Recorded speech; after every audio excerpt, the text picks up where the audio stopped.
আজকে অনেকদিন পর শহরের থেকে বাড়ি আসলাম, গ্রামের চিত্রটাই দেখতেছি বাইরে গেছে। কি ব্যাপার, আমাদের জায়গায় ঘর করলো কে? এ বড় ভাই না? হ্যাঁ বড় ভাই তো। এ কি ব্যাপার ভাই, আমাগির জায়গায় ঘর করলো কিডা? জাগা আমায় কি ঘর কিটা করবে? আমি করেছি। তুই ঘর করেছিস মানে? তুই তো আমার কিছু জানাইছিস নে। তোর আবার কি জানাবো? তুই শহরে থাইস, পড়াশুনো করিস, তুই এসব কোনো খোঁজ খবর রাখিস? শহরে থাকি ঠিক আছে, আমিও তো বাপের সন্তান, জাগা জমির ভাগ তো আমি অর্ধেক পাবো। তুই একটু আমার জানানোর প্রয়োজন মনে করলি নে। তুই ছোট মানুষ, তুই শহরে পড়াশুনো করিস, জাগা জমির হিসেব তুই কি বুঝিস? জাগা জমির হিসেব বুঝি নে ঠিক আছে, কিন্তু পজিশন জায়গা তুই নিয়ে নিবি। আমি তো একটা দোকান করতে চাইলাম, তাহলে আমি দোকান করবো কনে? পজিশন জায়গা নিতিস মানে?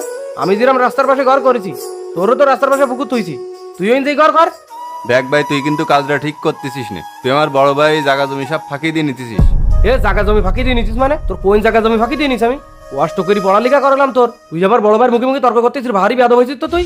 মায়েরই কিন্তু একদম মাথা ফাটাই দেবো, মুখ সামলাই কথা বলিস তুই। এ তুই বড় ভাই হয়েছিস বলি কি গাছ দর দেখাতেছিস? মারবি আমার, মার। মারতে পারবে না তোর? বলা বলা বলা, আমার মাথা ফাটাই দিয়েছে। কি রকম আসিস বাসা?